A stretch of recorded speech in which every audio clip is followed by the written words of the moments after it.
नमस्कार दोस्तों, आपका स्वागत है हिमाचल के सबसे ताज़ा खबरों के साथ। आज हम आपको 22 नवंबर 2023 के मुख्य समाचार प्रस्तुत करेंगे। हिमाचल के विकास, पर्यटन और सामाजिक क्षेत्र की ताज़ा जानकारी के लिए हमारे चैनल को सब्सक्राइब करें और अपडेट के लिए हमें फॉलो करें। हमीरपुर में 26 को राहत राशि बांटेंगे सुक्खू, सीएम के दौरे को लेकर डीसी ने की प्रबंधों की समीक्षा। मुख्यमंत्री ठाकुर सुखविंदर सिंह सुक्खू 26 नवंबर को अपने एक दिवसीय दौरे पर हमीरपुर आ रहे हैं। इस दौरे के दौरान मुख्यमंत्री मानसून सीजन में प्राकृतिक आपदा से प्रभावित हुए परिवारों के लिए प्रदेश सरकार द्वारा घोषित किए गए आपदा राहत पैकेज के तहत राहत राशि वितरित करेंगे। जिला हमीरपुर के प्रशासन ने मुख्यमंत्री के दौरे को लेकर कसरत तेज कर दी है। मंगलवार सुबह उपायुक्त हेमराज बैरवा ने सीएम के दौरे को लेकर अधिकारियों के साथ बैठक की और मुख्यमंत्री के प्रस्तावित दौरे की तैयारियों की समीक्षा की। इस अवसर पर उन्होंने बताया कि मुख्यमंत्री 26 नवंबर को हमीरपुर जिले के एक दिवसीय दौरे पर रहेंगे। उपायुक्त ने बताया कि राहत राशि के साथ साथ मुख्यमंत्री प्रदेश सरकार की विभिन्न फ्लैगशिप योजनाओं के लाभार्थियों को भी इन योजनाओं के दस्तावेज एवं राशि प्रदान करेंगे।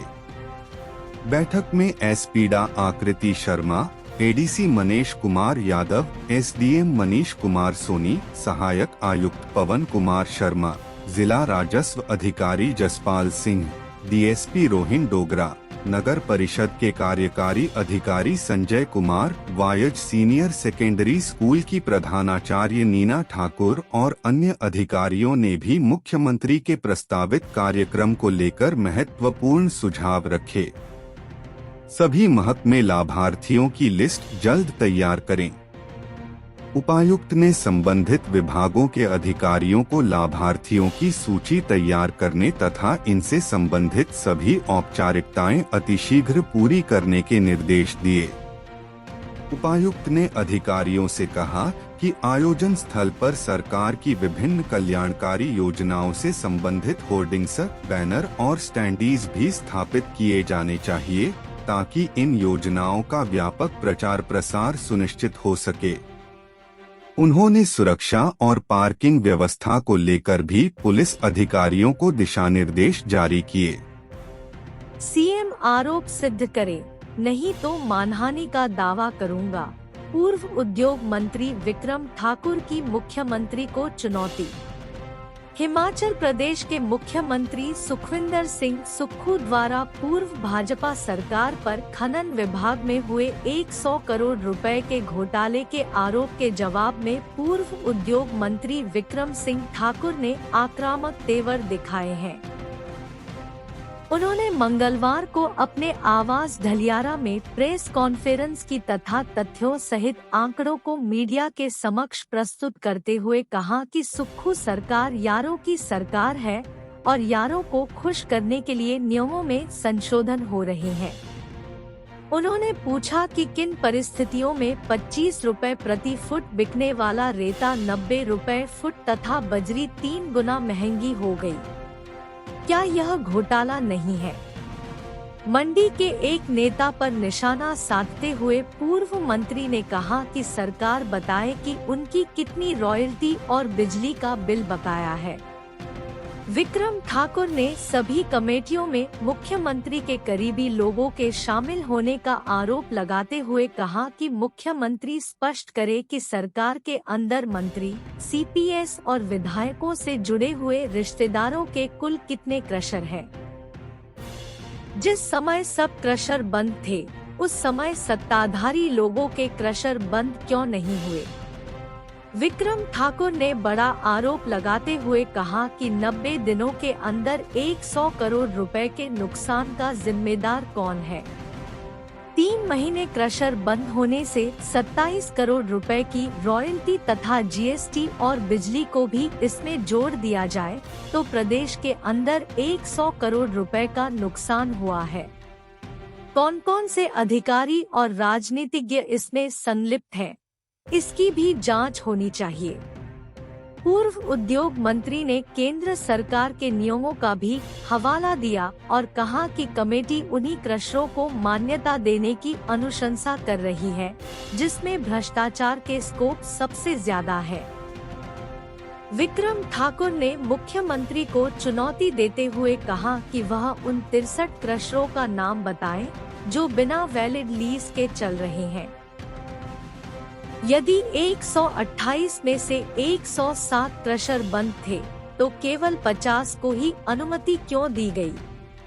इसमें भी भाई भतीजावाद किया गया है। सीबीआई जांच करवाएं। विक्रम ठाकुर ने कहा कि इस सरकार में शोर मचा है कि पावर का एक बहुत बड़ा घोटाला सुक्खू सरकार में हुआ है, उसकी मुख्यमंत्री सीबीआई से जांच करवाएं। पूर्व मंत्री ने साफ कहा कि मुख्यमंत्री या तो आरोप सिद्ध करे या माफी मांगे, अन्यथा उनके खिलाफ न्यायालय में मानहानि का मामला दायर किया जाएगा। ऑनलाइन होगी पानी की निगरानी, लगेंगे वाटर लेवल रिकॉर्डर। अभी मैनुअली चल रहा भूजल बोर्ड का काम अब हिमाचल प्रदेश में मौसम विभाग की तरह ही भूमि जल बोर्ड भी भूजल की पल पल की जानकारी संबंधित क्षेत्र के लोगों से शेयर कर पाएगा। इसके लिए केंद्र से हरी झंडी मिलने के बाद केंद्रीय भूजल बोर्ड उत्तरी हिमालय क्षेत्र धर्मशाला की ओर से तैयारियां शुरू कर दी हैं। प्रदेश के 205 स्थानों को ऑटोमेटिक वाटर लेवल रिकॉर्डर लगाए जाएंगे। इससे पहाड़ के भूजल का आकलन ऑनलाइन किया जाएगा। हिमाचल में मौजूदा समय में मैनुअल ही वाटर लेवल देखा जाता है।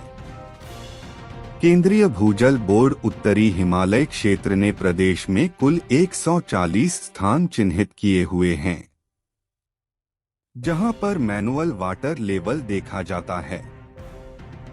प्रदेश में वाटर लेवल लगातार कम हो रहा है। ऐसे में इसे मेंटेन करने के लिए लगातार प्रयास चल रहे हैं। केंद्रीय भूजल बोर्ड उत्तरी हिमालय क्षेत्र धर्मशाला के रीजनल डायरेक्टर जेएन भगत ने बताया कि प्रदेश भर के 205 स्थानों पर ऑटोमेटिक वाटर लेवल रिकॉर्डर लगाने की मंजूरी केंद्र की ओर से मिली है। इसके तहत प्रदेश के 14 स्थानों पर वाटर लेवल रिकॉर्डर लगाने की प्रक्रिया शुरू की गई है। इनमें कांगड़ा, बिलासपुर, सिरमौर, कुल्लू, हमीरपुर और ऊना शामिल हैं। अन्य स्थानों पर अगले वर्ष यह प्रक्रिया शुरू की जाएगी। वाटर लेवल रिकॉर्डर लगाने के लिए पहले ट्यूबवेल लगाए जाएंगे जो कि सेंसर युक्त होंगे और पल पल की जानकारी बोर्ड तक पहुंचाएंगे। इससे पहले समूचे प्रदेश में इस तरह की सुविधा मौजूद नहीं थी, लेकिन इस टेक्नोलॉजी के आ जाने के बाद अब जहां बोर्ड का समय बचेगा वहीं समय पर सही जानकारी भी मिल पाएगी। जेएन भगत ने बताया कि प्रदेश में यूं तो जल स्तर अभी पर्याप्त है, लेकिन फिर भी प्रदेश के कुछ मैदानी इलाकों जैसे ऊना, नालागढ़ व कालाअंब आदि स्थानों में भूजल के लगातार गिरने की आशंका है। इनमें से ज्यादातर इलाके औद्योगिक क्षेत्रों के हैं। ऐसे में अब बोर्ड कृत्रिम जल संग्रहण प्रणाली को अपनाने जा रहा है ताकि भूजल को उस जल से रिचार्ज किया जा सके। रद्द नहीं होगी 2 जजों की नियुक्ति, एससी का फैसला, 9 साल की सेवाओं को खारिज नहीं किया जा सकता। सुप्रीम कोर्ट ने हिमाचल प्रदेश जुडिशियल सर्विसेज के तहत चयनित 2 सिविल जजों को बड़ी राहत देते हुए उनकी नियुक्तियों को रद्द करने से इनकार कर दिया। प्रदेश हाई कोर्ट ने इनकी नियुक्तियों को चुनौती देने वाली याचिकाओं को स्वीकारते हुए इनके चयन और नियुक्ति को रद्द कर दिया था। हालांकि सुप्रीम कोर्ट ने प्रदेश हाई कोर्ट के फैसले को कानूनी रूप से सही ठहराया, परंतु इन जजों की 9 साल से अधिक की लंबी सेवा संबंधी तथ्य को ध्यान में रखते हुए उन्हें न्यायिक सेवा से बाहर करना उचित नहीं समझा। मामले के अनुसार प्रदेश हाई कोर्ट ने 2 सिविल जजों की नियुक्तियों को अवैध ठहराते हुए उनकी नियुक्तियां खारिज कर दी थी। इस फैसले को दोनों प्रार्थियों ने सुप्रीम कोर्ट में चुनौती दी थी। हाई कोर्ट की खंडपीठ ने सिविल जज विवेक कायत व आकांक्षा डोगरा की नियुक्तियों को रद्द करने का फैसला सुनाया था। दोनों जज वर्ष 2013 बैच के HPJS अधिकारी थे। मामलों का निपटारा करते हुए कोर्ट ने पाया था कि दोनों जजों की नियुक्तियां उन पदों के खिलाफ की गई जिनका कोई विज्ञापन नहीं दिया गया। बिना विज्ञापन के इन पदों को भरने पर कोर्ट ने हिमाचल प्रदेश लोक सेवा आयोग को चेताया कि भविष्य में ऐसी लापरवाही न करे। 1 फरवरी 2013 को प्रदेश लोक सेवा आयोग ने सिविल जजों के 8 रिक्त पदों को भरने के लिए विज्ञापन के माध्यम से आवेदन आमंत्रित किए। इनमें 6 पद पहले से रिक्त थे और 2 पद भविष्य में रिक्त होने थे। आयोग ने अंतिम परिणाम निकालकर कुल 8 अभ्यर्थियों की नियुक्तियों की अनुशंसा सरकार से की व अन्य सफल अभ्यर्थियों की एक लिस्ट भी तैयार की। इस बीच प्रदेश में 2 सिविल जजों के अतिरिक्त पद सृजित किए गए। लोक सेवा आयोग ने इन 2 पदों को सिलेक्ट लिस्ट से भरने की प्रक्रिया आरंभ की और विवेक कायत और आकांक्षा डोगरा को नियुक्ति देने की अनुशंसा की। सरकार ने इन्हें नियुक्तियां भी दे दी थी। कोर्ट ने दोनों की नियुक्तियों को रद्द करते हुए कहा कि इन नए सृजित पदों को कानूनन विज्ञापित किया जाना जरूरी था ताकि अन्य योग्यता रखने वाले अभ्यर्थियों को इन पदों के लिए प्रतिस्पर्धा का मौका भी मिलता। कोर्ट ने फैसले में स्पष्ट किया था कि इन जजों की नियुक्तियां रद्द होने से इन पदों को वर्ष 2021 की रिक्तियां माना जाए व इन्हें भरने की प्रक्रिया कानून के अनुसार की जाए। सुप्रीम कोर्ट ने हाई कोर्ट के फैसले को कानूनन सही ठहराया, परंतु इनकी 9 साल से लंबी सेवा को ध्यान में रखते हुए दोनों जजों की नियुक्तियों को रद्द करने के आदेशों को खारिज कर दिया। अब 24 को होगी वाइल्ड फ्लावर हॉल केस की सुनवाई। प्रदेश हाई कोर्ट में वाइल्ड फ्लावर हॉल से जुड़े मामले पर सुनवाई 24 नवंबर के लिए टल गई। इस मामले में कोर्ट ने राज्य सरकार द्वारा wild flower hall hotel Chharabra को अपने कब्जे में लेने के आदेशों पर रोक लगा रखी है। प्रदेश सरकार ने बीते शुक्रवार को वाइल्ड फ्लावर हॉल होटल का प्रबंधन और संपत्ति का कब्जा अपने हाथों में लेने के लिए कार्यकारी आदेश जारी किए थे। Oberoi hotel group EIH company limited ने शनिवार को हाई कोर्ट में आवेदन दायर कर कोर्ट से उक्त सरकारी आदेशों पर रोक लगाने की गुहार लगाई थी। सरकार का कहना था कि उसके आदेश हाई कोर्ट द्वारा इसी मुद्दे से जुड़े मामले में पारित आदेशों की अनुपालना में जारी किए गए थे, जबकि कंपनी का कहना था कि हाई कोर्ट ने उक्त होटल की संपत्ति और प्रबंधन को अपने अधीन लेने के कोई आदेश पारित नहीं किए हैं। हाई कोर्ट ने तो होटल की संपत्ति को अपने कब्जे में लेने के बारे में सरकार से उसका विकल्प पूछा था। सरकार को अपना विकल्प 15 दिसंबर को कोर्ट के समक्ष रखना था। इसके बाद हाई कोर्ट ने आर्बिट्रेशन अवार्ड में दिए आदेशों की अनुपालना करवाने बारे वांछित आदेश पारित करने थे। कंपनी की दलील थी कि सरकार ने जल्दबाजी दिखाते हुए हाई कोर्ट के आदेशों को अन्यथा लेते हुए उनकी कंपनी के वाइल्ड फ्लावर हॉल का प्रबंधन और संपत्ति को अपने अधीन लेने के आदेश जारी कर दिए। कोर्ट ने प्रार्थी कंपनी की दलीलों से फिलहाल सहमति जताते हुए कहा कि कोर्ट ने केवल सरकार से उसका विकल्प पूछा था, न कि संपत्ति और प्रबंधन को अपने अधीन लेने के आदेश दिए। हाई कोर्ट ने उपरोक्त तथ्यों को देखते हुए प्रदेश सरकार के आदेशों पर रोक लगाई और आदेश दिए थे कि वह होटल के प्रबंधन और संपत्ति के कब्जे में दखल न दे। अब पिंजौर काल का होकर नहीं जाएंगी यह बसें। निगम ने किया बदलाव, यात्रियों के फीडबैक के बाद एक्शन। एचआरटीसी प्रबंधन ने शिमला से दिल्ली और दिल्ली से शिमला के लिए चलने वाली वोल्वो बसों के रूटों में बदलाव किया है। यह बदलाव एचआरटीसी की वोल्वो बसों में सफर करने वाले यात्रियों के फीडबैक आने के बाद किया है।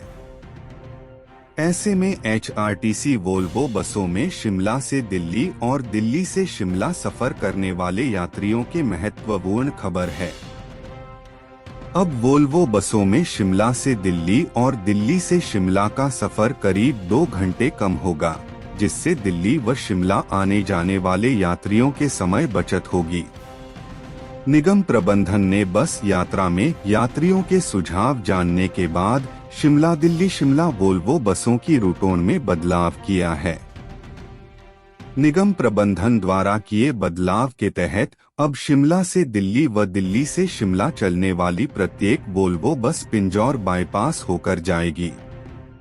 ये वोल्वो बसें कालका, पिंजौर और परवाणू नहीं जाएगी। ये बसें वर्तमान में शिमला से जाते हुए परवाणू, कालका, पिंजौर एवं चंडीगढ़ जाती थी। ऐसे ही दिल्ली से आते हुए चंडीगढ़, पिंजौर, परवाणू, कालका से होते हुए शिमला पहुंचती थी। परिवहन निगम की वोल्वो बसों में सफर करने वाले यात्रियों द्वारा यह प्रतिक्रिया दी गई कि कालका, पिंजौर, परवाणू से जाते हुए वोल्वो बसें ट्रैफिक जाम में फंस जाती है, जिसके कारण उनका व्यर्थ में 1 से 1.5 घंटा खराब हो जाता है और यह मांग की गई कि वोल्वो बसों को कालका, पिंजौर व परवाणू से न चलाकर पिंजौर बाईपास से ही चलाया जाए। इसी तरह शिमला से दिल्ली जाने वाली एवं दिल्ली से शिमला आने वाली वोल्वो बसों में आने वाले यात्री द्वारा भी यह प्रतिक्रिया दी गई कि जिन यात्रियों ने सीधे शिमला से दिल्ली व दिल्ली से शिमला आना हो, उन बसों को वाया चंडीगढ़ और वाया कालका, पिंजौर व परवाणू न भेजकर सीधा भेजा जाए तो उनका यात्रा में लगभग 2 घंटे का समय बचेगा। रात को चलने वाली बसों के रूट बदले। निगम प्रबंधन दिल्ली से चलने वाली रात्रि 9:30 व 10:30 बजे की वोल्वो बसों के रूटों में भी बदलाव किया है। प्रबंधन द्वारा किए नए बदलाव के अनुसार से बसें जीरकपुर से सीधे पंचकूला होते हुए शिमला आएगी और ये दोनों बसें चंडीगढ़ नहीं जाएगी, ताकि दिल्ली से शिमला सीधे आने वाले यात्री समय से शिमला पहुंच सके।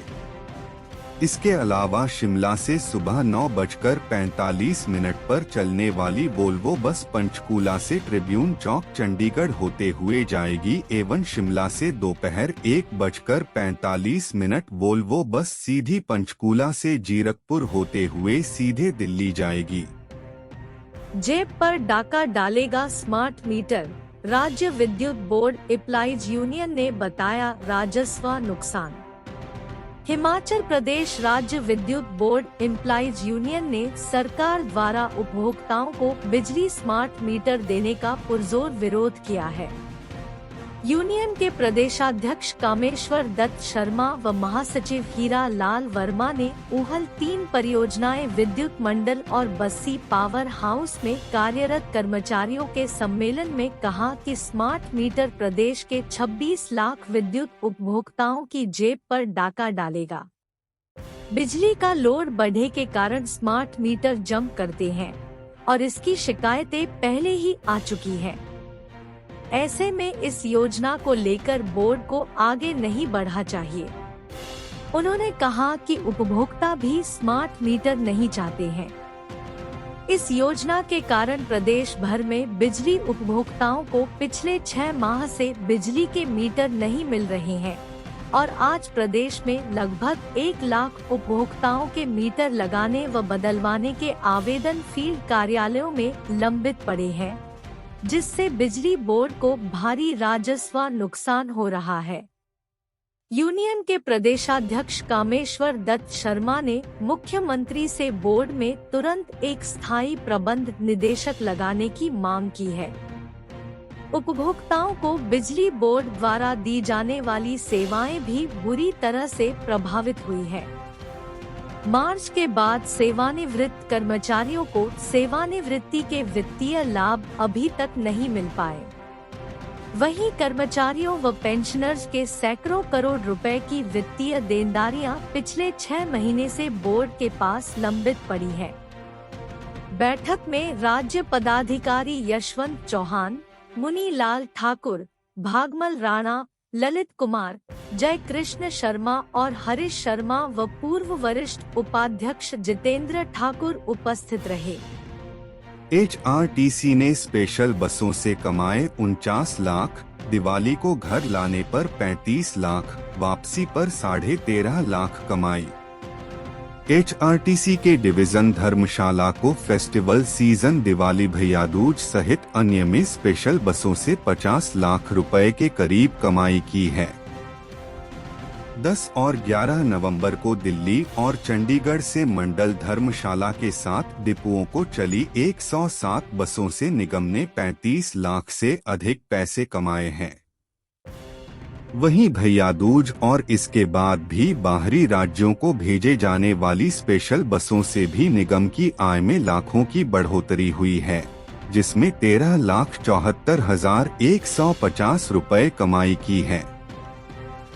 मंडल धर्मशाला के तहत 10 और 11 नवंबर को लोगों की सुविधा के लिए HRTC की ओर से दिल्ली और चंडीगढ़ से 107 बसें चलाई थीं। इन 107 बसों ने 2 दिनों में 71,834 किलोमीटर सफर तय किया और 35,62,181 रुपए की कमाई की। सबसे अधिक बसें दिल्ली और चंडीगढ़ से पालमपुर और नगरोटा बगवा के लिए चलाई गई थी। इन बसों से हिमाचल पथ परिवहन निगम को प्रति किलोमीटर 49.59 रुपए की कमाई हुई है। हिमाचल पथ परिवहन निगम मंडल धर्मशाला के DM पंकज चड्ढा ने बताया कि दिवाली पर दिल्ली और चंडीगढ़ से जिला कांगड़ा और चंबा के लिए यात्रियों की सुविधा के अनुसार 107 स्पेशल बसें चलाई गई। इनसे निगम को 35 लाख से अधिक की कमाई हुई है। भैया दूज पर भेजी गई स्पेशल बसों से भी निगम की आय में बढ़ोतरी हुई। 13,74,150 रुपए की कमाई हुई है। 4 लेन पर सुरंगें बना रही कंपनियों की अग्नि परीक्षा, उत्तराखंड त्रासदी से अलर्ट, NHAI ने उठाए ठोस कदम। हिमाचल में नेशनल हाईवे को 4 लेन में बदलने के बीच बन रही टनल में कंपनियों को अग्नि परीक्षा से गुजरना होगा। IIT की सिफारिश के बाद NHAI ने हिमाचल में 4 लेन के ज्यादातर हिस्से को टनल से ले जाने का फैसला किया है। इस क्रम में प्रस्तावित नेशनल हाईवे पर टनल के लिए जमीन अधिग्रहण से जुड़ी प्रक्रिया भी शुरू की गई है, लेकिन उत्तराखंड में हुए हादसे के बाद अब NHAI सबक ले रहा है। NHAI ने अब बड़े कदम उठाने का फैसला किया है और इस क्रम में टनल निर्माता कंपनियों को साफ निर्देश दे दिए हैं। प्रदेश में कोई भी कंपनी नियमों को पूरा किए बगैर टनल का निर्माण शुरू नहीं कर पाएगी। NHAI बकायदा टनल निर्माण की जांच करेगा और नियमों से विपरीत काम करने वाली एजेंसी के खिलाफ ठोस कदम उठाए जाएंगे। इसके लिए टनल निर्माण वाली जगहों का औचक निरीक्षण भी नियमित रूप से किया जाएगा। इस दौरान बुनियादी ढांचे के साथ ही निर्माण की जानकारी भी जुटाई जाएगी। गौरतलब है कि हिमाचल में बारिश तबाही के NH के लिए ज्यादा से ज्यादा टनल बनाने का फैसला किया है और इस दिशा में कदम बढ़ाते हुए नए प्रारूप तैयार किए जा रहे हैं। इतना ही नहीं, कालका शिमला NH पर 3 नई सुरंगों का निर्माण प्रस्तावित है। इनमें कंडाघाट में निर्माण प्रक्रिया अंतिम दौर तक पहुंच चुकी है, जबकि ढली से कैंथली घाट के बीच एक सुरंग का निर्माण शुरुआती दौर में है, जबकि एक अन्य सुरंग अभी प्रस्तावित है। इसके अलावा शिमलामटौर और पठानकोट मंडी में भी अब 4 लेन निर्माण में नियमित जांच को सख्त करने की बात अधिकारियों ने कही है। NHAI के क्षेत्रीय अधिकारी अब्दुल बासित इस सिलसिले में निर्माणाधीन सुरंगों की जांच भी कर रहे हैं। साथ ही मॉक ड्रिल का फैसला भी किया है। ड्रिल मशीन के बिना नहीं मिलेगा काम। उत्तराखंड में टनल धंसने के बाद सबसे ज्यादा जरूरत ड्रिल मशीन की महसूस हुई है। इस मशीन के माध्यम से ही फंसे मजदूरों तक खाद्य सामग्री का बंदोबस्त किया जा रहा है। इसे देखते हुए अब हिमाचल में प्रस्तावित सभी टनल के बाहर ड्रिल मशीन को रखने के निर्देश दिए हैं, ताकि ऐसा हादसा होता है तो बिना समय गंवाए ड्रिल शुरू हो सके।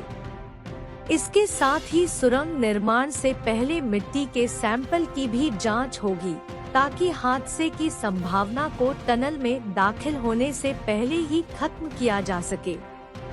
उत्तराखंड हादसे से लिया सबक।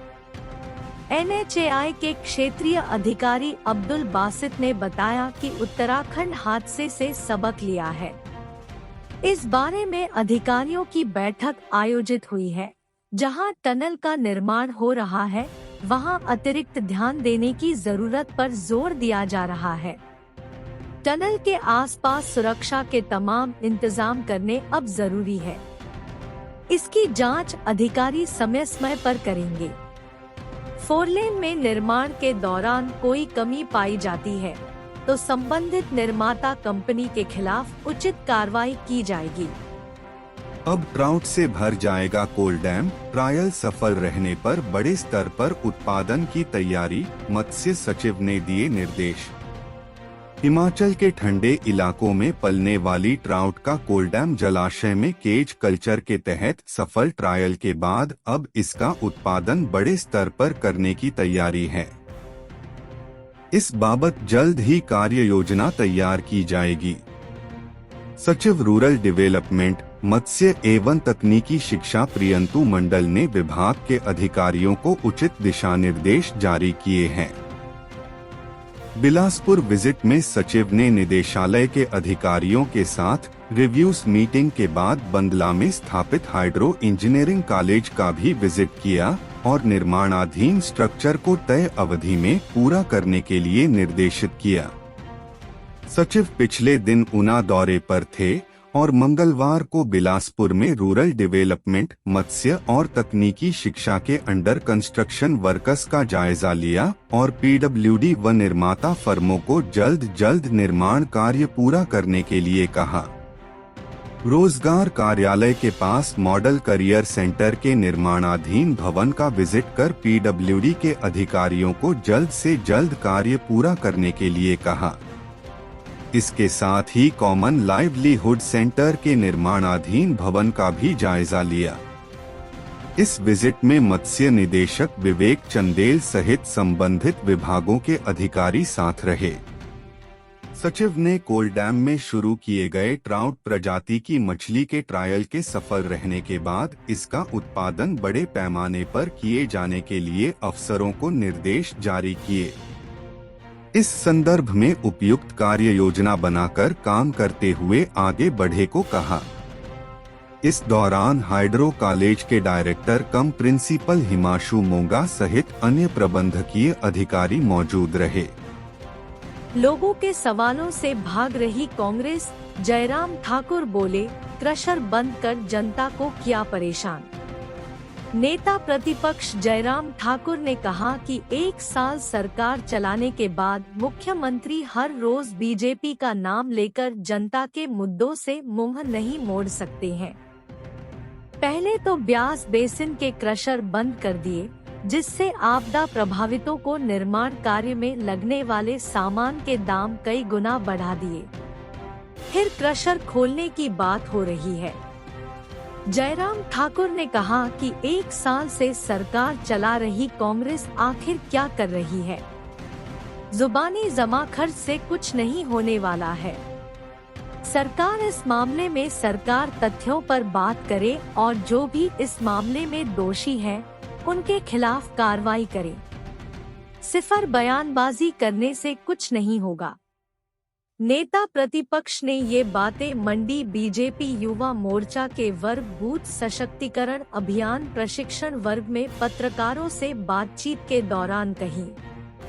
नेता प्रतिपक्ष इस समय मंडी जिला के दौरे पर हैं।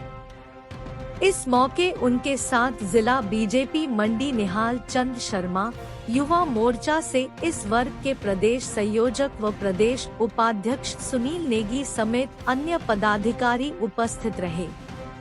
नेता प्रतिपक्ष ने कहा कि क्रशर को टारगेट करके बंद करवाया जा रहा है। इसका नुकसान आम आदमी को हुआ। इस पर भी सरकार को सोचना चाहिए था। चिन्हित करके टीमों को क्रशर के नाम दिए गए हैं कि किस क्रशर को बंद करना है, किस क्रशर को नहीं। जयराम ठाकुर ने कहा कि प्रदेश में 5 में से 4 नगर निगमों में मेयर और डिप्टी मेयर के चुनाव नहीं हुए हैं। रोजगार के लिए बाहरी राज्यों का रुख कर रहे डॉक्टर घनश्याम शर्मा बोले, बेरोजगारों के साथ सौतेला व्यवहार कर रही सरकार। आज प्रदेश के बेरोजगारों के साथ सत्तासीन कांग्रेस सरकार बहुत ही सौतेला व्यवहार कर रही है। स्वास्थ्य क्षेत्र में ही MBBS डॉक्टरों के 2 बैच पूरे हो चुके हैं, लेकिन उन्हें रोजगार के लिए बाहरी प्रदेशों का रुख करना पड़ रहा है, जिससे यह साफ है कि प्रदेश सरकार बेरोजगारों को रोजगार देने में विफल साबित हुई है। ये शब्द भाजपा के प्रदेश कार्यकारिणी सदस्य व भारतीय राज्य पेंशनर संघ के वरिष्ठ उपाध्यक्ष घनश्याम शर्मा ने कहे। श्री शर्मा ने कहा कि अब तो न्यायालय ने भी प्रदेश सरकार को यह फटकार लगाई है कि बेरोजगारों के साथ इस तरह का व्यवहार न किया जाए। रोजगार देने के नाम पर कांग्रेस सरकार 1 साल के कार्यकाल के बाद आज पूरी तरह विफल साबित हुई है। प्रदेश कांग्रेस सरकार ने सत्ता में आने से पूर्व अपनी गारंटियों व घोषणा पत्र में यह साफ कहा था कि प्रदेश में लाखों बेरोजगारों को रोजगार दिया जाएगा, लेकिन ऐसा कुछ भी नहीं हुआ। बेरोजगारों को बैंकों के चक्कर काटने पड़ रहे हैं। हिमाचल को ग्रीन स्टेट बनाएंगे, 44 लाख पौधे। जायका ने नर्सरियों में रोपी 55 पेड़ों की प्रजातियां, किसानों को मिलेगा लाभ। हिमाचल को हरित राज्य बनाने की तैयारी शुरू हो गई है। जापान अंतर्राष्ट्रीय सहयोग एजेंसी जायका की नर्सरी में 55 प्रजातियों के पौधे रोपे जा रहे हैं। प्रदेश में जायका के अंतर्गत 66 रेंज और 6 सर्किल आते हैं। इनमें विकसित नर्सरियों में तोश, खैर, खनूर, तौर, कचनार, देवदार, शीशम, अमलूक, आंवला, लोकाट, बिहुल, अखरोट, दरेक, मौरस, रई, चिलगोजा, चील, चुल्ली, पाजजा, बेहमी, कनक चंपा, दरू, कैंथ, मोहरू, बान, रोबीनिया, रीठा, जामुन, रखाल, बेहरा, हरड़, मरीनू इत्यादि के अलावा जड़ी बूटियों के 55 पेड़ों की प्रजातियों वाले पौधे उपलब्ध हैं। जायका प्रोजेक्ट के माध्यम से इन नर्सरियों की क्षमता लगभग 80 लाख पौधे की बढ़ोतरी की है। इस साल लगभग 44 लाख पौधे तैयार किए हैं। कुल मिलाकर जायका परियोजना के तहत चल रही नर्सरियां अपने आप में एक मिसाल बन चुकी हैं। प्रदेश के हर जलवायु में रोपने के लिए उच्च गुणवत्ता वाले पौधे तैयार किए जा रहे हैं। यह प्रयास हिमाचल में हरित आवरण को वर्ष 2030 तक 30% बढ़ाने के लिए ही परियोजना का अहम योगदान है। परियोजना के तहत तैयार की जा रही पौधों की प्रजातियों और बुनियादी ढांचों के संबंध में बेहतर सुधार भी किए जा रहे हैं। जायका के मुख्य परियोजना निदेशक नागेश कुमार गुलेरिया ने गत दिनों प्रदेश की सभी नर्सरियों का रिव्यू कर पौधे की प्रजातियों और बुनियादी ढांचे के संबंध में कुछ सुधार करने के सुझाव भी दिए। बताया गया कि जायका प्रोजेक्ट के तहत चल रही नर्सरियों में अत्याधुनिक तकनीक से पौधे तैयार किए जा रहे हैं। इसके अतिरिक्त उक्त सभी नर्सरियों में पौधों का पानी की बेहतर सुविधाएं, केचुआ खाद, green house, interlink chain fencing इत्यादि की सुविधा भी परियोजना से प्रदान की गई है, ताकि गुणवत्तापूर्ण पौधे नर्सरियों में तैयार हो सके। वहीं मुख्य परियोजना निदेशक नागेश कुमार गुलेरिया ने कहा कि हिमाचल को हरित राज्य बनाना प्रोजेक्ट की मुख्य प्राथमिकता है। भविष्य में इसके सकारात्मक परिणाम सामने आएंगे। 2030 तक प्रदेश में 30% हरित आवरण बढ़ाने का लक्ष्य रखा है। लाहुल में छरमा और देहरा में चंदन की खेती। हिमाचल प्रदेश में पहली बार छरमा की नर्सरी तैयार करने में जायका परियोजना का सबसे बड़ी भूमिका रही। जिला लाहुल स्पीति में तैयार होने वाला छरमा की नर्सरी वाइल्ड लाइफ स्पीति व लाहुल के सीसू में तैयार की गई है। फॉरेस्ट डिवीजन देहरा में चंदन के 10,000 पौधे तैयार किए जा रहे हैं। इन पौधों के तैयार होने से किसानों की आय में बढ़ोतरी होगी। नशा मुक्ति केंद्र में भर्ती युवक की संदिग्ध मौत। मंडी में परिजनों ने हत्या का लगाया आरोप, मुंह पर चोट के निशान। सुर्खियों में चल रहे ऊना के नशा मुक्ति केंद्र के बाद अब मंडी जिला के झिड़ी में स्थित नशा मुक्ति केंद्र भी विवादों में घिर गया है। नशा मुक्ति केंद्र झिड़ी में उपचाराधीन 21 वर्षीय युवक की संदिग्ध परिस्थितियों में मौत हो गई है। मामले में हत्या की आशंका भी जताई जा रही है। नशा मुक्ति केंद्र में उपचाराधीन युवक की पहचान हैप्पी पुत्र ताबेराम निवासी न्यूली सैंड्स जिला कुल्लू के रूप में हुई है। युवक को कुछ दिन पहले ही नशा मुक्ति केंद्र में भर्ती किया था। केंद्र में भर्ती युवक को सोमवार रात को संभालने में बेबस हुए नशा मुक्ति केंद्र के कर्मी जब उसे वापस परिजनों के पास छोड़े जा रहे थे तो युवक ने रास्ते में ही दम तोड़ दिया। युवक के माता पिता व भाई ने नशा मुक्ति केंद्र पर युवक से मारपीट करने और इस वजह से उसकी मौत होने के आरोप लगाए हैं। युवक के चेहरे पर चोट के भी कई निशान हैं। युवक की मौत किन कारणों से हुई इसका खुलासा अब पोस्टमार्टम के रिपोर्ट के बाद होगा। मंडी पुलिस युवक का पोस्टमार्टम बुधवार को फोरेंसिक एक्सपर्ट की टीम से करवाने जा रही है। एसपी मंडी ने भी नशा मुक्ति केंद्र का दौरा किया और स्वयं मामले की जांच की। अब तक की जांच और दर्ज बयानों से यह पता चला है कि युवक नशा मुक्ति केंद्र में आपे से बाहर हो गया था। इस दौरान उसका केंद्र के कर्मियों और अन्य उपचाराधीन युवक से झगड़ा भी हुआ। इसके बाद युवक को नशा मुक्ति केंद्र के विशेषज्ञों ने कोई दवाई भी दी, लेकिन उसके बाद भी युवक शांत नहीं हुआ।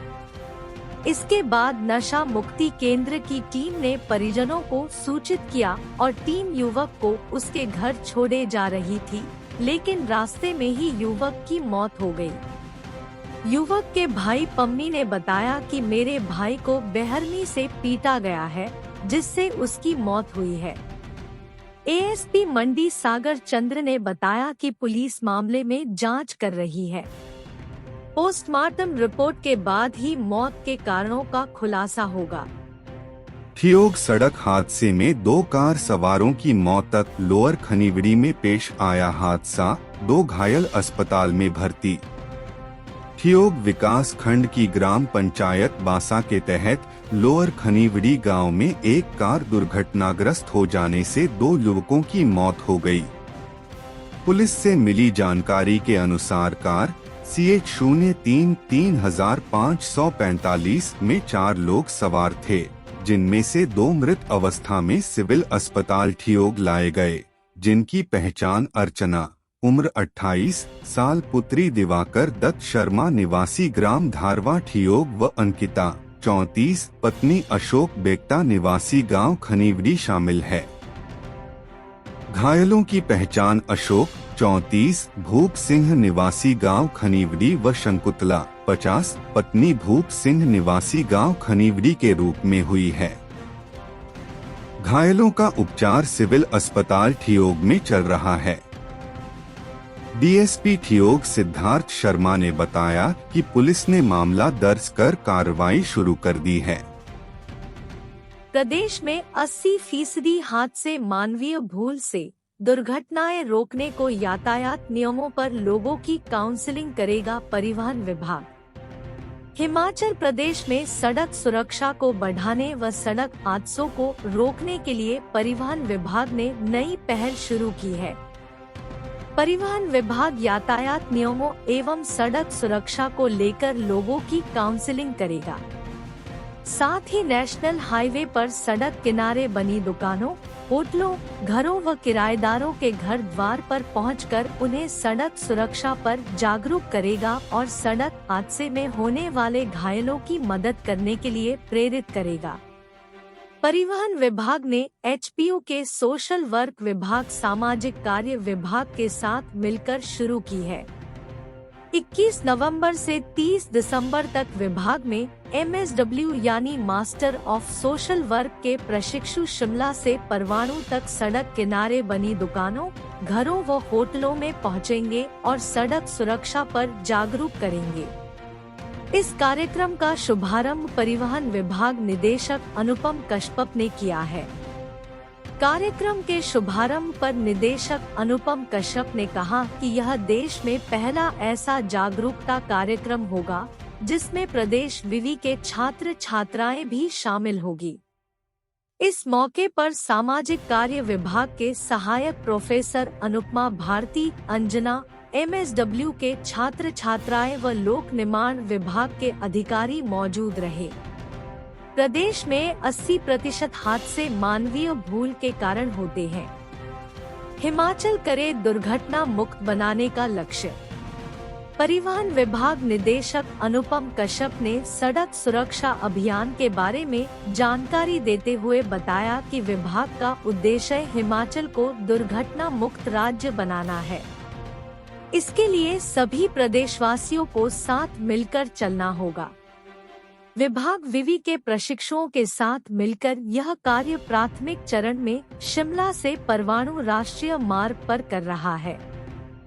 गगरेट में राजस्थान के युवक से पकड़ा नशा, 83.28 ग्राम हेरोइन, 94.72 ग्राम स्मैक की बरामद। हिमाचल प्रदेश पुलिस की एंटी नारकोटिक्स टास्क फोर्स ने राजस्थान से तस्करी कर प्रदेश में सप्लाई के लिए लाई जा रही हेरोइन व स्मैक की बड़ी खेप के साथ राजस्थान के युवक को गिरफ्तार किया है। एंटी नारकोटिक्स टास्क फोर्स ने पुलिस थाना गगरेट में मादक द्रव्य पदार्थ अधिनियम के तहत मामला दर्ज कर कार्रवाई शुरू कर दी है। एंटी नारकोटिक्स टास्क फोर्स के कांगड़ा यूनिट द्वारा एकत्रित की गई सूचनाओं के आधार पर पता चला कि हिमाचल प्रदेश में राजस्थान से तस्करी कर मादक द्रव्य पदार्थ पहुंचाए जा रहे हैं, जिसमें हेरोइन व स्मैक जैसे घातक नशे भी शामिल है।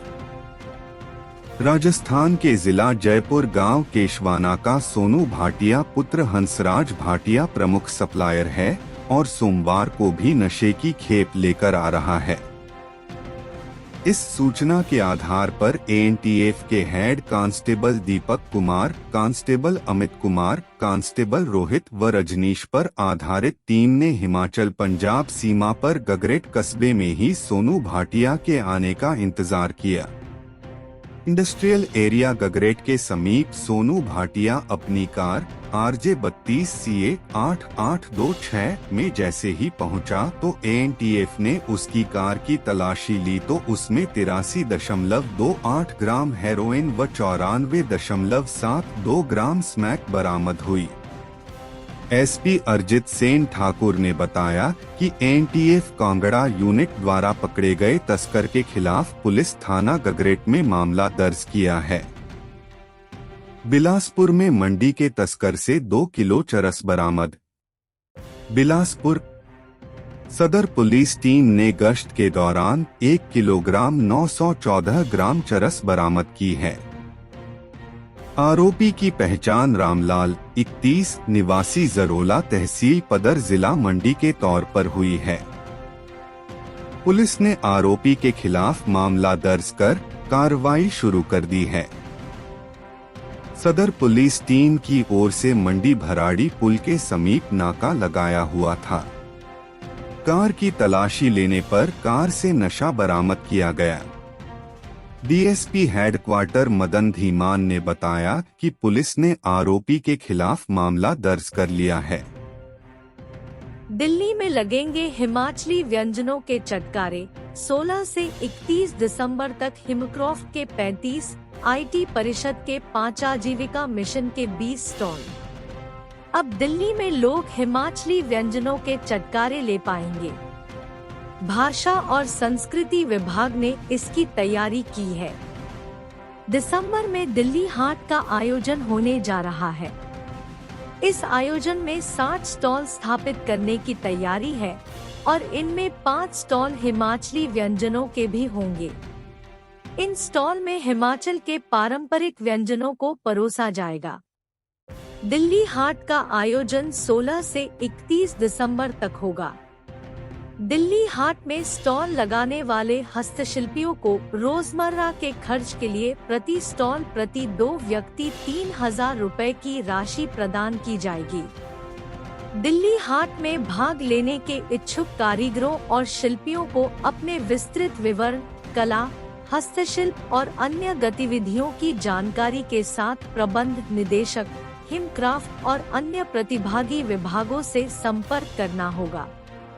इसके दृष्टिगत एक कमेटी का गठन किया गया है जो अंतिम निर्णय लेगी। भाषा संस्कृति विभाग के प्रवक्ता ने बताया कि दिल्ली हाट में राज्य के विभिन्न उपक्रमों से 60 स्टॉल स्थापित किए जाएंगे। इसमें से हिमक्रॉफ्ट निगम 35 स्टॉल, हिमाचल प्रदेश विज्ञान प्रौद्योगिकी और पर्यावरण परिषद ने 5 स्टॉल जबकि राज्य ग्रामीण आजीविका मिशन 20 स्टॉल स्थापित करेगा। इसके अतिरिक्त आगंतुकों को हिमाचल प्रदेश के पारंपरिक व्यंजन परोसने के लिए 5 अन्य स्टॉल भी स्थापित किए जाएंगे। उन्होंने बताया कि इस आयोजन का शुभारंभ 18 दिसंबर को राज्यपाल शिव प्रताप शुक्ल करेंगे। मुख्यमंत्री सुखविंदर सिंह सुक्खू 30 दिसंबर को आयोजन के समापन अवसर पर बतौर मुख्यातिथि शिरकत करेंगे। आयोजन के दौरान भाषा विभाग प्रदेश की समृद्ध संस्कृति पर आधारित सांस्कृतिक कार्यक्रमों की प्रस्तुति आकर्षण का केंद्र होगी। ट्राइबल से मेरा पारिवारिक रिश्ता, पीडब्ल्यूडी मंत्री बोले, जन समस्याओं को दूर करना ही लक्ष्य।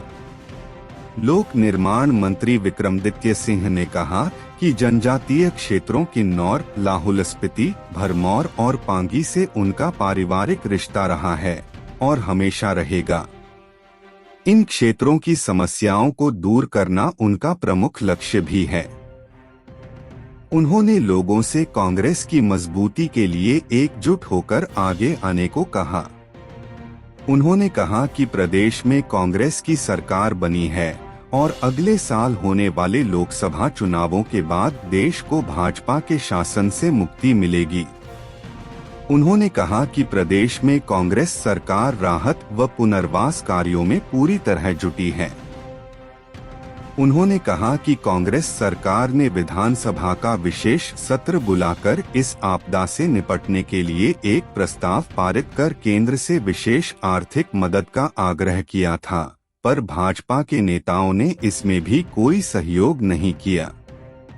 उन्होंने कहा कि मुख्यमंत्री सुखविंदर सिंह सुक्खू ने 4,500 करोड़ जारी कर आपदा प्रभावित लोगों की मदद का बेड़ा उठाया है और राज्य सरकार पूरी तरह लोगों की मदद कर रही है। विक्रमादित्य सिंह ने कहा कि रामपुर से भावानगर किन्नौर के लिए एक वैकल्पिक मार्ग का विस्तार किया जाएगा। उन्होंने कहा कि इस बारे में बागबानी मंत्री जगत सिंह नेगी से विचार विमर्श के बाद इसे अंतिम रूप दिया जाएगा। उन्होंने कहा कि उनकी सरकार प्रदेश में सड़कों के विस्तार और रखरखाव पर विशेष ध्यान दे रही है। आपदा के दौर में प्रदेश सरकार ने बहुत ही बेहतर कार्य किया। उत्तरकाशी टनल में फंसा हिमाचल का विशाल सुरक्षित, वीडियो देख परिवार ने ली राहत की सांस। उत्तराखंड के उत्तरकाशी सुरंग में फंसे मजदूरों के रेस्क्यू ऑपरेशन का आज 10वां दिन है। इस बीच सुरंग में फंसे मजदूरों का वीडियो सामने आया है। मजदूरों तक 6 इंच का पाइप डाला गया। इसी पाइप के जरिए एक कैमरा भी सुरंग में डाला गया, जिसके बाद सुरंग में फंसे मजदूरों की तस्वीरें सामने आई है, जिसमें देखा जा सकता है कि ये मजदूर किन हालातों में रह रहे हैं। इसमें मंडी जिला के बलह घाटी के बंगोट गांव का विशाल भी दिखाई दे रहा है। विशाल भी इस टनल में फंसा हुआ है। वह वहां पर मशीन ऑपरेटर का काम करता है। विशाल के फोटो वीडियो सामने आने से परिजनों ने राहत की सांस ली है। घर पर विशाल की मां उर्मिला और दादी सहित अन्य परिजनों को जब उनके मोबाइल पर यह फोटो वीडियो प्राप्त हुए तो सभी के चेहरों पर इस बात को लेकर खुशी छा गई कि उनका लाल टनल के अंदर सुरक्षित है। मां उर्मिला और दादी ने खुशी जाहिर करते हुए कहा कि अपने बेटे को सुरक्षित देखकर उन्हें हौसला मिला है। इन्होंने सरकार से मांग उठाई है कि जल्द से जल्द सभी लोगों को सुरक्षित बाहर निकाला जाए।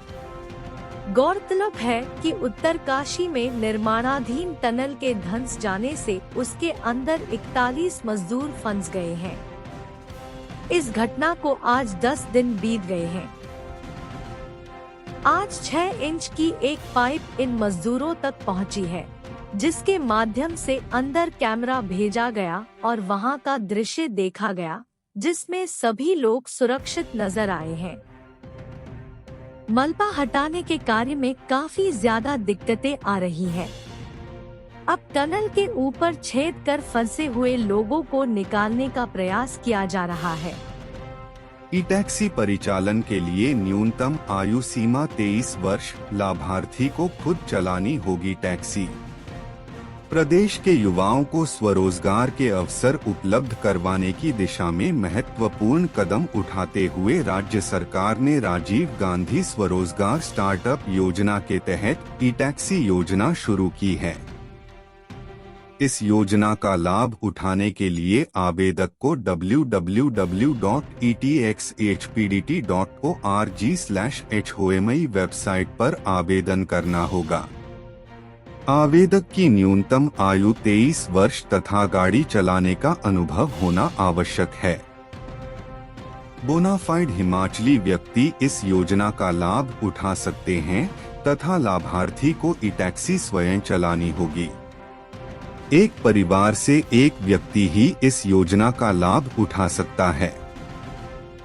सभी औपचारिकताओं को पूरा करने के साथ आवेदक को परिवहन विभाग के ऑनलाइन पोर्टल के माध्यम से अनुमति के लिए आवेदन करना होगा। आवेदनों की जांच एवं लाभार्थी का चयन आरटीओ स्तर की कमेटी करेगी।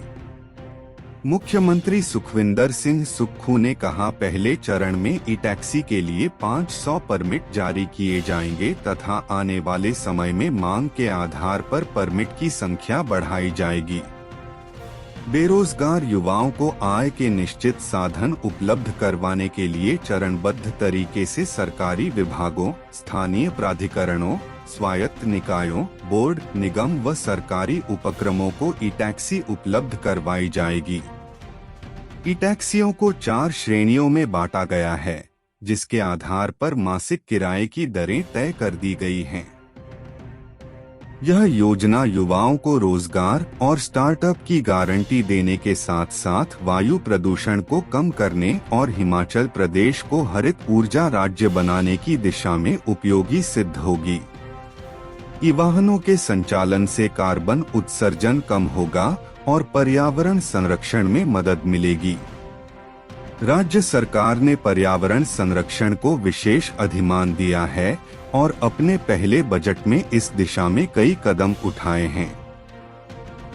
31 मार्च 2026 तक हिमाचल प्रदेश को हरित ऊर्जा बनाने का लक्ष्य है। जिन सरकारी विभागों को ई टैक्सी की आवश्यकता होगी, उन्हें पोर्टल पर अपनी मांग अपलोड करने के लिए यूजर आईडी और पासवर्ड दिया जाएगा। राज्य सरकार ई टैक्सी की खरीद के लिए युवाओं को 50% सब्सिडी भी प्रदान कर रही है, जो श्रम एवं रोजगार विभाग के माध्यम से प्रदान की जाएगी। इसके साथ साथ इस योजना के तहत ऋण लेने की शर्तों में भी ढील दी जाएगी। ई वाहनों की चार्जिंग के लिए आधारभूत ढांचा तैयार किया जा रहा है। सीएम सुक्खू ने कहा, विधानसभा चुनाव में कांग्रेस पार्टी ने युवाओं के लिए स्टार्टअप योजना लाने का वादा किया था, जिसे पूरा कर दिया है। 680 करोड़ रुपए की राजीव गांधी स्वरोजगार स्टार्टअप योजना का यह पहला चरण है और जल्द ही इस योजना का दूसरा व तीसरा चरण भी शुरू किया जाएगा, जिससे युवाओं को रोजगार के अवसर पर प्राप्त होंगे। हिमाचल के सरकारी कर्मचारियों को पुरानी पेंशन प्रदान करने का वायदा सरकार ने पहले ही निभा दिया है। नेशनल हाईवे 103 पर बस और ट्राले में जोरदार टक्कर, 3 लोग घायल, 1 हमीरपुर रेफर। भोटा से कुछ दूरी पर नेशनल हाईवे 103 पर मैंड के पास मंगलवार सुबह निजी बस और ट्राले की टक्कर हो गई, जिसमें 3 लोग गंभीर रूप से घायल हो गए। घायलों को उपचार के लिए भोटा पीएचसी ले जाया गया है। बस मैंड की तरफ से सवारियों को लेकर हमीरपुर जा रही थी। हादसे में दोनों ही वाहनों को नुकसान पहुंचा है, जबकि ट्राला अमृतसर से शिमला की तरफ जा रहा था और मैंड के पास पहुंचते ही निजी बस से भिन्न हो गई। हादसे में ट्राला चालक सुखप्रीत पुत्र कुलबंत निवासी दियालपुरा पोस्ट ऑफिस अजनाला तहसील अमृतसर बुरी तरह घायल हो गया है, जबकि सहचालक हरप्रीत सिंह पुत्र बलजीत सिंह निवासी गुरदासपुर भी जख्मी हुआ है। दूसरी ओर बस में बैठे प्रीतम सिंह पुत्र रोशन लाल उखली निवासी को दांतों में चोट लगी है। भोटा पुलिस मौके पर पहुंचकर छानबीन में जुट गई है। भोटा पुलिस कक्ष के हवलदार मनोज कुमार का कहना है कि तीनों घायलों का उपचार भोटा पीएचसी में चल रहा है, जिसमें उखली निवासी प्रतीम सिंह को हमीरपुर रेफर कर दिया गया है। चंडीगढ़ मनाली नेशनल हाईवे पर बस और कार में टक्कर, ट्रक यूनियन अड्डा इंचार्ज की मौके पर मौत। चंडीगढ़ मनाली नेशनल हाईवे कुल्लू के नांगा बाग के पास पंजाब रोडवेज की बस ने एक कार को टक्कर मार दी, जिससे कार में सवार ट्रक यूनियन अड्डा इंचार्ज की मौके पर ही मौत हो गई। घटना का पता चलते ही पुलिस मौके पर पहुंची और शव को कब्जे में लेकर पोस्टमार्टम के लिए क्षेत्रीय अस्पताल कुल्लू में लाया गया। हादसा सोमवार देर रात पेश आया। एसपी कुल्लू साक्षी वर्मा ने खबर की पुष्टि की है। कहा कि पुलिस ने मामला दर्ज कर लिया है और शव का क्षेत्रीय अस्पताल कुल्लू में पोस्टमार्टम करवाया जा रहा है। घटना से जुड़े हर पहलू की गहनता से जांच की जा रही है।